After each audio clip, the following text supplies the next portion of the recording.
কাছে আসলে ফিটনেসটা ধরে রাখবার অনেকগুলি কারণ আছে। নাম্বার ওয়ান, আমি আসলে জিমে যাই বা আমি আমার খাবার মেনটেন করি বা আমার যে একটা নিজের ব্যাপারে একটা কনসিয়াসনেস আছে, এটা আমি আসলে হেলদি থাকবার জন্য করি। আমার বডি ঠিক করতে হবে বা ওরকম কোনো ইন্টেনশন নেই, বাট ওটা আছে একটু ভেরি মিনিমাল। বাট মেইনলি আমি আসলে যাই হেলদি থাকবার জন্য, যেন আমি ফিট থাকি, আমার জন্য কোনো রোগ না হয়। এবং সব থেকে বড় জিনিস, আমরা যারা শোবিজ ওয়ার্ল্ডে কাজ করি, আমাদের কিন্তু লুক গুড হতেই হবে। আমাদের একটা সুন্দর ফিটনেস থাকলে দেখতে ভালো লাগে, মানুষ আমাদেরকে ইন্সপায়ার করে, মানুষ আমাদের থেকে ইন্সপায়ারেশন নেয় যে ঠিক আছে আমরা এই মডেলটার থেকে বা এই অ্যাক্ট্রেসের থেকে কিছু ইন্সপায়ারেশন নিতে পারি।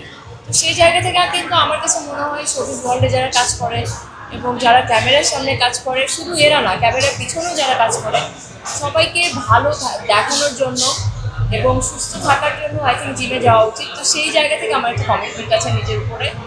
বাট এর বাইরেও আমি বলবো, একটা মানুষের যখন সুন্দর বডি থাকে, ওই মানুষ কিন্তু ভিতর থেকে একটা কনফিডেন্স ফিল করে। তো সেই জায়গা থেকে কিন্তু যখন একটা মানুষ কনফিডেন্স ফিল করে, ওই মানুষ কিন্তু হ্যাপি থাকে ভিতর থেকে।